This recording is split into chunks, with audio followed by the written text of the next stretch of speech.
De madrugada, no Estreito de Hormuz, o radar de um contratorpedeiro da classe Arleigh Burke, em patrulha de bloqueio, dispara subitamente o alerta vermelho.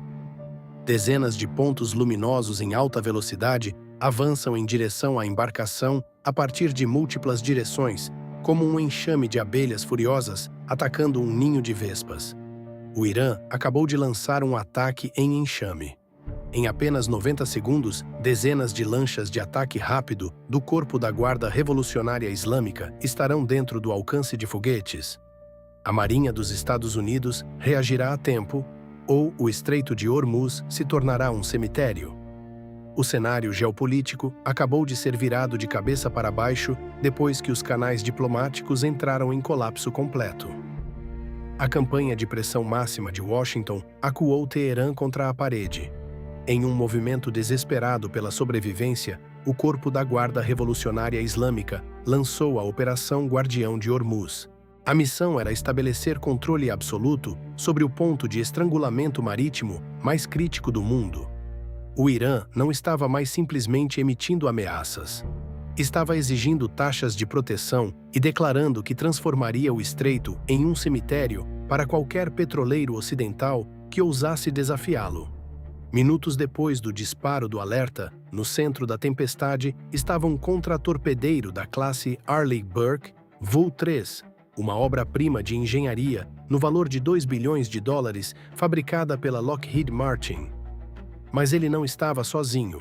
Acima das nuvens, o olho onividente da Boeing, o P-8A Poseidon, o principal centro de comando e controle, C-4ISR da Marinha dos Estados Unidos, transmitia continuamente dados de mapeamento para a frota. O P-8A Poseidon detectou lançadores de mísseis móveis e uma frota de lanchas de alta velocidade deixando seus esconderijos, estabelecendo imediatamente um perímetro de reconhecimento. Um helicóptero MH-60R Seahawk decolou, lançando boias de sonar e equipamentos de detecção para varrer as águas turvas em busca de minas acústicas Mohajer submersas nas profundezas escuras. Pouco depois, sobre o Estreito de Hormuz, a névoa digital começou a se adensar.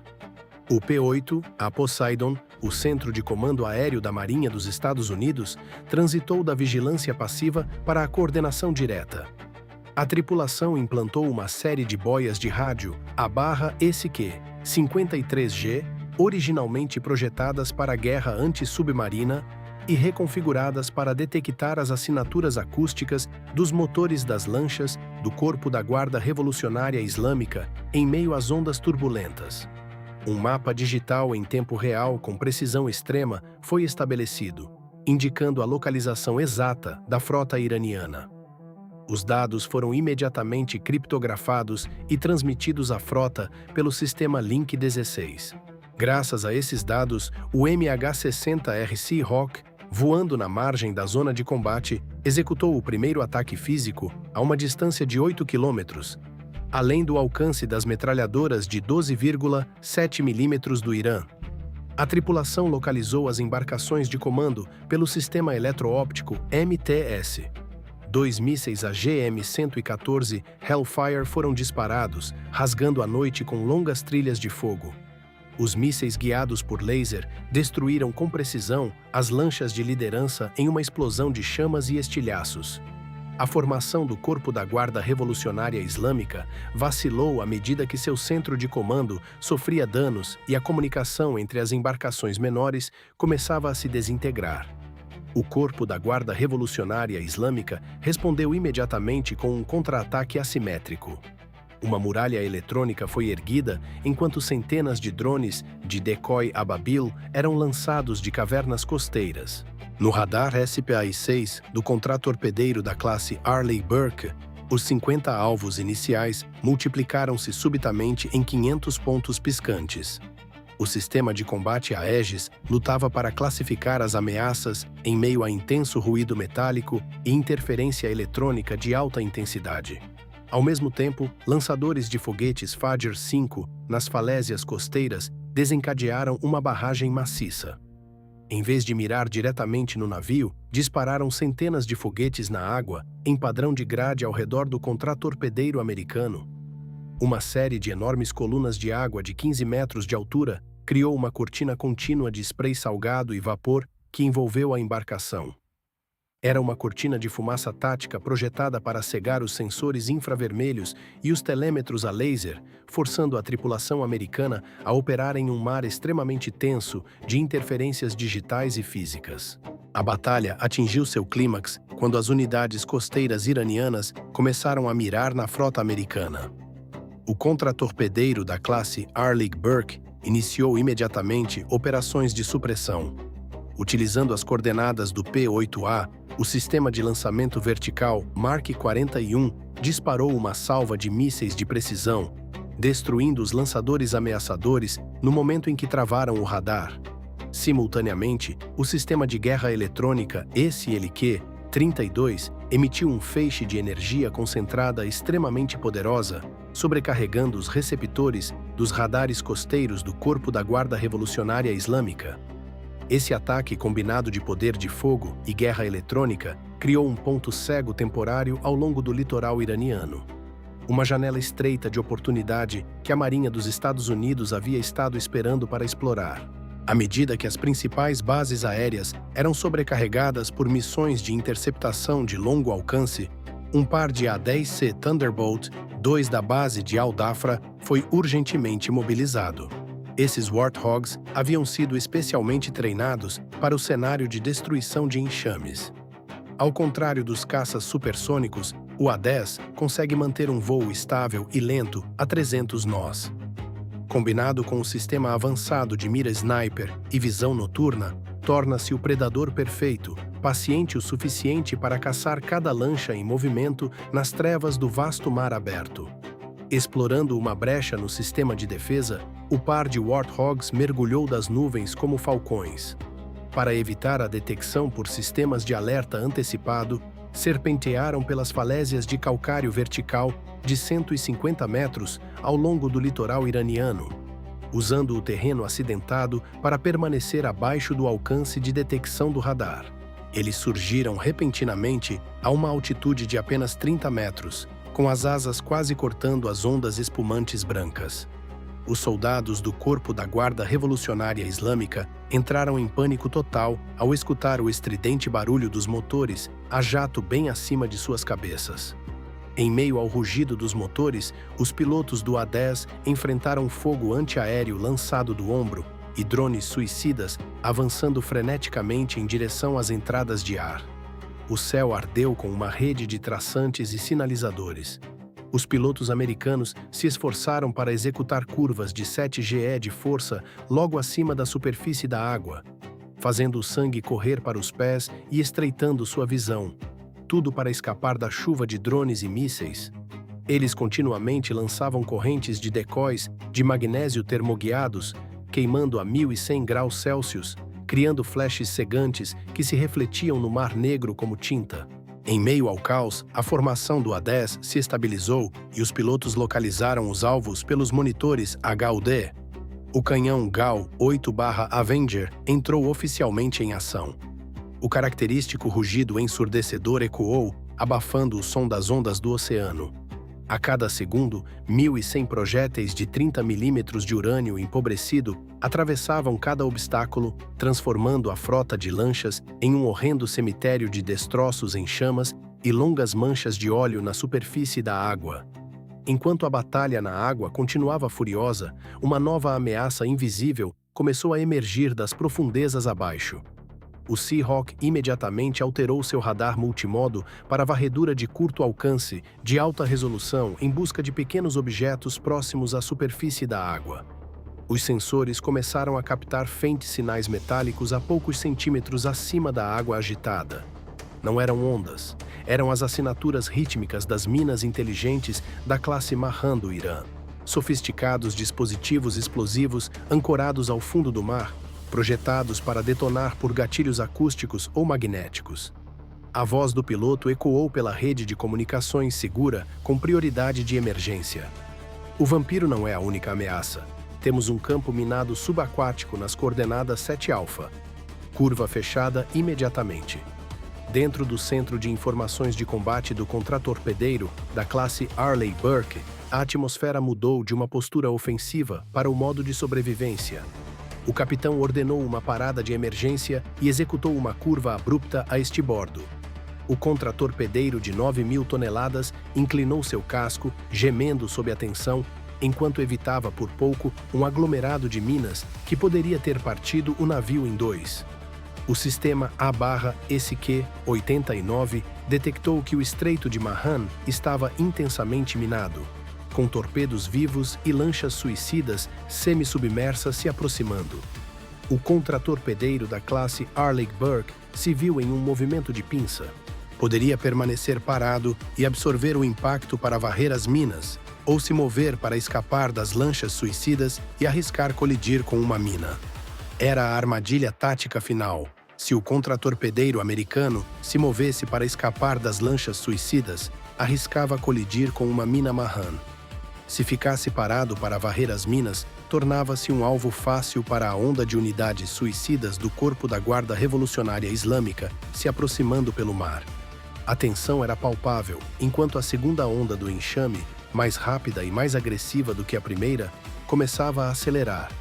Essas embarcações eram projetadas para abalroar navios na linha d'água, visando o aço fino do casco para causar inundação catastrófica. A tripulação americana estava presa entre a ameaça das minas e as lanchas suicidas, com apenas alguns segundos para decidir entre afundar lentamente ou explodir instantaneamente. Com a frota imobilizada, o capitão do contratorpedeiro da classe Arleigh Burke autorizou a opção nuclear da guerra não cinética, ativando todo o poder do sistema de guerra eletrônica embarcado. Isso não era simples interferência. Era um ataque de ondas eletromagnéticas de alta intensidade. Os conjuntos de guerra eletrônica do contratorpedeiro focaram um feixe de energia de radiofrequência extremamente poderosa, varrendo o estreito. O efeito foi imediato. Os drones de decoy Ababil restantes, tendo perdido seus sinais de GPS e links de comando, começaram a cair do céu como pássaros mortos. O enxame suicida do Corpo da Guarda Revolucionária Islâmica perdeu sua coesão. Sem coordenação central, as lanchas começaram a colidir umas com as outras na escuridão. Seus pilotos ficaram cegos, enquanto as telas de navegação exibiam nada além de estática branca. À medida que a névoa eletrônica abriu caminho, o perímetro defensivo do navio se contraiu em preparação para a chuva de aço final. O Sistema de Defesa de Última Linha, CIRUW, esse da Raytheon, carinhosamente apelidado de R2-D2 mal-humorado pela tripulação, iniciou seu ciclo automático de busca e destruição. Seu radar de banda interna trava em qualquer objeto se movendo mais rápido que 20 nós dentro de um raio de 1,5 km. O canhão rotativo M61A de 20 mm começou a girar seu cano, cuspindo uma corrente contínua de projéteis perfuradores de armadura de tungstênio a uma taxa de 4.500 projéteis por minuto. O céu noturno foi iluminado por flashes contínuos da boca do cano, enquanto o sistema Phalanx despedaçava os torpedos vivos a menos de 500 metros do casco do navio. Ao mesmo tempo, o canhão naval Mark 45 Mod 4 de 127 mm na proa do navio, fabricado pela BAE Systems, começou a disparar em ritmo acelerado. Usava projéteis de detonação aérea com espoletas multifuncionais. Esses projéteis foram programados para detonar precisamente a uma altura de 3 metros acima da superfície da água, criando um cone mortal de fogo contendo milhares de fragmentos de estilhaços. Essa chuva de metal fundido varreu as últimas lanchas remanescentes do Corpo da Guarda Revolucionária Islâmica que conseguiram escapar da barragem do Phalanx. O estreito, outrora um enxame caótico de agressão iraniana, era agora um cemitério de cascos afundando e sonhos despedaçados. A Marinha dos Estados Unidos não havia simplesmente sobrevivido ao bloqueio. Havia sistematicamente desmantelado a doutrina naval do Corpo da Guarda Revolucionária Islâmica em questão de minutos. A maior esperança de Teherã foi extinta pela integração superior dos sistemas de controle de fogo americanos e pela superioridade eletrônica. Com a natureza da batalha oficialmente mudando de defesa desesperada para retaliação total, O contratorpedeiro da classe Arleigh Burke não era mais a presa. Tornara-se o caçador. Bem acima, o Boeing P-8. A Poseidon usou seu radar, a barra APX-10, para ver através da fumaça e do spray de água, identificando com precisão a fonte exata da agressão. Os silos de mísseis ocultos e os bunkers submarinos do Corpo da Guarda Revolucionária Islâmica, esculpidos profundamente nas falésias de calcário da ilha de Qashm. As coordenadas foram transmitidas em tempo real para os A-10 Warthogs. Os Warthogs retornaram para um ataque final, desta vez carregando as bombas guiadas por Laser G BU-12 Paveway 2 da Raytheon. Guiadas com precisão pelo sistema de designação a laser do Poseidon, os A-10 lançaram suas bombas. Os projéteis atingiram as entradas das cavernas com absoluta precisão, desencadeando explosões secundárias de depósitos de combustível e munições, desmoronando os bunkers secretos do Corpo da Guarda Revolucionária Islâmica e enterrando as forças de reserva restantes sob milhares de toneladas de rocha e destroços. Com o alvorecer se aproximando, o bloqueio foi despedaçado. O contratorpedeiro da classe Arleigh Burke avançou profundamente na principal rota de navegação, afirmando o controle absoluto, deixando para trás as ruínas de uma campanha ambiciosa que havia ido por água abaixo. A Operação Guardião de Hormuz de Teherã foi sistematicamente desmantelada em menos de 2 horas.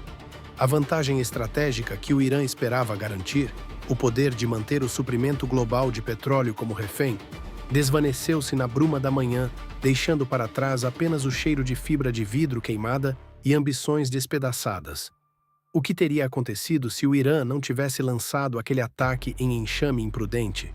Se Teherã tivesse optado por uma estratégia furtiva, dependendo exclusivamente do lançamento secreto de minas e mantendo-se quieta, poderia ter forçado os Estados Unidos a uma extenuante operação de varredura de minas durante semanas, travando a economia global através da instabilidade. Mas ao escolher a agressão aberta, caminhou diretamente para a armadilha do Pentágono. Deu à Marinha dos Estados Unidos um alvo claro, permitindo que os A-10 e os contratorpedeiros transformassem o estreito em um campo de tiro real. O Irã não perdeu simplesmente uma batalha naval, perdeu seu mais poderoso ativo estratégico geopolítico. Um único erro de cálculo tático do Corpo da Guarda Revolucionária Islâmica fez com que sua maior esperança de dominância regional terminasse em uma derrota humilhante e fulminante.